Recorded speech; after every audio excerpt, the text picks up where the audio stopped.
বিকালবেলায় আজ একটু বেরোচ্ছি, একটা নথ কিনতে যাচ্ছি। আমি এই মেকআপ প্রফেশনে এসেছি ঠিকই, যবে থেকে বোনের উপরই নানান ধরনের লুক ক্রিয়েট করেছি, কোনোদিনও আমি সেইভাবে প্রফেশনাল শ্যুট করিনি। তবে রিসেন্ট একটা শ্যুট করার খুবই ইচ্ছা আছে, যদিও এটাও প্রফেশনাল মডেল নয়, বাট একটা প্রফেশনাল ফটোগ্রাফার নিয়েছি। তার জন্য একটা নথ কিনতে যাচ্ছি, আগে কিনে আনি তারপরে তোমাদের দেখাচ্ছি নথটা আমি কেমন কিনেছি। যাই কিনে নিয়ে আসি।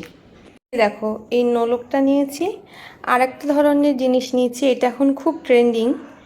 এই ধরনের একটা নথ নিয়েছি, যখন পরাবো তোমরা তো দেখতেই পারবে যে কেমন লাগছে।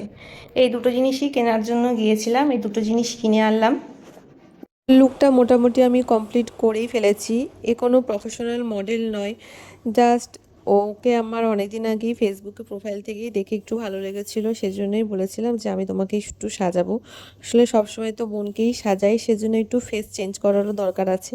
আর আমি মনে করি সবসময় প্র্যাকটিসের মধ্যেই থাকার দরকার, কারণ প্রতিদিন যে কাজ থাকবে বা প্রতি সময়ে যে কাজ থাকবে এমন তো কোনো মানে হয় না। নিজেরও কিছু এক্সপেরিমেন্ট করার দরকার পড়ে। আমার মনে হচ্ছিলো এই হেয়ারস্টাইলটা আমি অনেক দিন করিনি প্র্যাকটিস, তাই জন্য এই হেয়ারস্টাইলটা আরও করবো বলে, বা মেকআপটাও প্র্যাকটিস করার প্রয়োজন ছিল বলে আমি ওকে দেখেছিলাম। ওর স্কিনটা কিন্তু খুবই ভালো ছিল, খুব হেলদিলি একটা স্কিন ছিল বলে মেকআপের যে আউটপুটটা সেটা দেখো কতটা গ্লোয়িং মেকআপটা হয়েছে। আমি মেকআপটাও কীভাবে প্রোডাক্ট দিয়ে আমি করেছি সেরকমই কিছু স্টেপ আমি তুলেও রেখেছি, সেগুলোও তোমাদের সাথে আমি একে একে শেয়ার করব।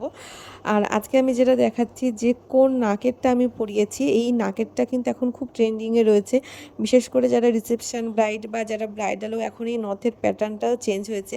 আজকে দেখো ওকে আমি জুয়েলারিগুলো পরিয়ে দিচ্ছি। এখানে আমার কিছু জুয়েলারি ছিল, বোনেরও কিছু ছিল, সব মিলিয়ে মিশিয়ে করেছি। আর এইটা তো আমার বিয়ের রিসেপশনের বেনারসি, যেটা আমি ওকে পরিয়েছি, এটা আমার বেনারসি, আমার ব্লাউজ। আমি তো কোনো ড্রেস জুয়েলারি রেন্টে নিইনি, এটা সব আমার জিনিসপত্রই ওকে পরিয়েছি। মেকআপের আউটপুটটা ঘরের আলোতে কেমন লাগছে দেখো, আমি কোনো রিং লাইটও এখানে জ্বালাইনি।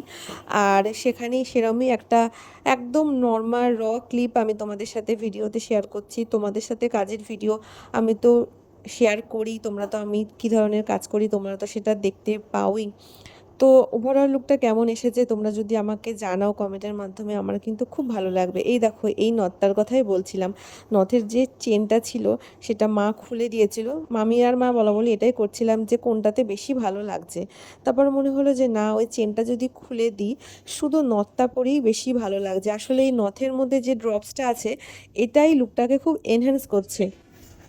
যখন যেটা ট্রেন্ডিংয়ে ওঠে, এখন যেমন এই ধরনের নথটাই খুব ট্রেন্ডিং। আমার যেটা বলার এই ভিডিওতে যে তোমরা কিন্তু দেখে জানিও যে মানে মেকআপটা কতটা গ্লোয়িং হয়েছে।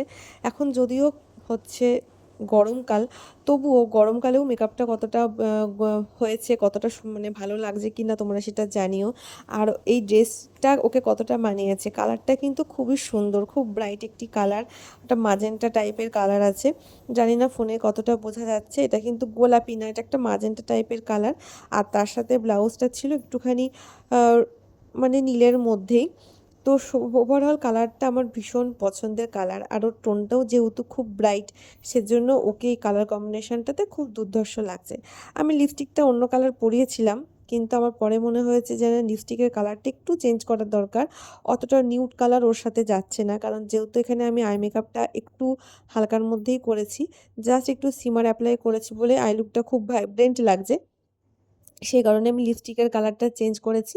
আর ও বলল যে দাও দিদি এই কালারটা আমি একটু পরে নিই। আমি যে লিপ কালারটা যেটা আগে পরিয়েছিলাম সেটা তুলে দিয়ে পরে আমি এই কালারটা দিয়েছি।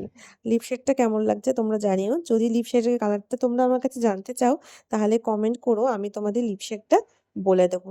আর হেয়ার স্টাইলটা আমি যেখানে এটা করেছিলাম, এটা তো দেখে বুঝতেই পারছো একটা রিসেপশন টাইপের হেয়ার স্টাইল। তবে এটা বৃদ্ধি লুক হোক বা আইব্রো ভাতের লুক হোক, যে কোনো লুকের সাথেই ভালো যাবে।